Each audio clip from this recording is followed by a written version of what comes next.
Week 1 of the Verrado Community Group Fantasy Football League is officially in the books. After the scheduling debacle, all of our matchups are somehow switched up the day before the games. If you didn't notice, you probably aren't paying much attention. So shout out to Al and Courtney, who both text me in a complete panic.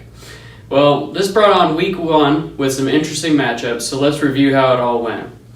We'll go ahead and start with this week's Domestic Cup, where the Regulator, formerly known as 808 the Regulator, squared off against his wife, Mean Joe Neens, also known as the Regulator number 2. Well, the Regulator ran into some bad luck. For one, he probably didn't see it coming that Big Ben appears to be in big trouble because he's now an old man. Had Regulator put Rivers in, he probably would have picked up the dub. Alex Collins gave him particularly nothing, but his roster looks solid once his lineup will be adjusted. Mean Joe Neens used her first-round pick on Alvin Kamara, and that looks pretty solid, as he had a ton of awesome stats for a total of 43.1 points. It's pretty crazy that even though Neens got nothing from her tight end, she still had the best point total of the week. Hey Neens, pro tip, the Cardinals' defense sucks. I'd pick up another one. The Regulator ran into some bad luck. He had the second highest point total this week, but he lost to his wife. Sorry, Al. The next matchup was between the man who's been playing fantasy football since 1975 and the woman who's literally watching YouTube videos on the way to the draft. Odds would favor for whom the bell tolls in this scenario, but the odds are not always in your favor.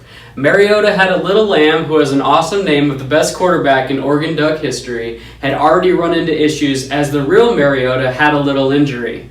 No worries. He said he has feeling in his right hand and fingers. That's probably solid when you play quarterback and throw with your right hand.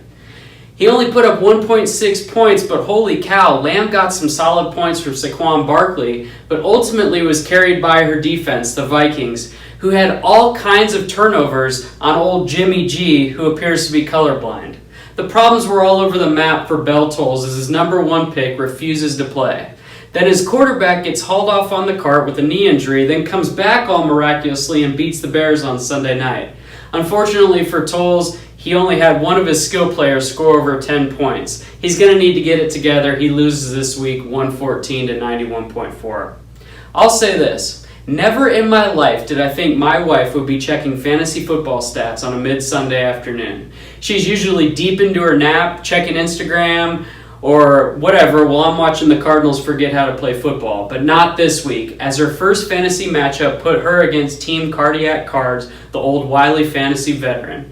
Staying true to forms, fantasy football doesn't care anything about your veteran status, and the Cardiac Cards were flat just like the regular cards. He did get 42 points from Tyreek Hill, who's super fast, but unfortunately, Cardiac's running backs got him a total of 8 points. On the other side of the table was Blessum, a rookie to all things sports and especially something she actually has to participate in. But looking at her bench, she had 3 guys from the Redskins score 67 points. Had I known the Cardinals were going to look like crap on Sunday, I would have given her the tip to start those guys. But her starters did just enough to eke out a victory as Melvin Gordon led her team in points, and Joe Mixon also had a good performance, keeping up with the theme of guys who like to beat up women on 2 of your teams. Either way, Blessum wins the Week 1 victory, beating Cardiac Cards 119 to 106. Yet another fantasy rookie made her debut as Drake It Till You Make It took on Beatz, who drafted Patrick Mahomes right in front of me, yet left him on the bench. I need an explanation, Beatz. This debut didn't go so well for Drake It, as old Doug Baldwin went down with an MCL sprain at the beginning of the game. Poor Seahawks. Not really.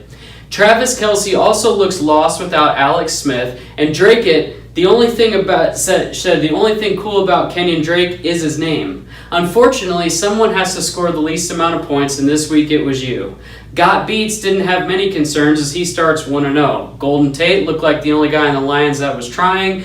Cousins got off to a nice start in Minnesota, and to be honest, Beatz didn't have to do much to beat Drake. Even though our draft software had him 10th, looks like he's going to be around 5th. He beats Drake this week 111 to 89. For those of you who don't know, Sun Chicks was the champion of our Yahoo League last year. Yes, the champion, the number 1 player in the league, the best fantasy player ever. So I was naturally shaking in my boots when the schedules were mixed up and I had to play her. I know, it's the first week of the season. We have 11 more weeks to go before the playoffs, but things didn't go too well for Sun Chicks here in week 1. Tom Brady looked good, but what else is new? And Keenan Allen is the only receiver on the Chargers who can actually catch, so that's a plus. But pretty much everyone else but T.Y. Hilton scored in single digits. That's not going to do it for you. On the other side, my team is not really any good either. Michael Thomas scored 38, which probably won't happen again, and the Ravens defense got to play Buffalo. Don't let the 147 points fool you, my friends. I got lucky, but I'll take it as I beat Sun Chicks 147.6 to 110.3.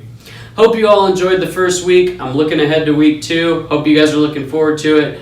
Our game of the week for week 2 will be the matchup of the only 2 1-0 teams. Mariota Had a Little Lamb versus Got Beatz. See you next week.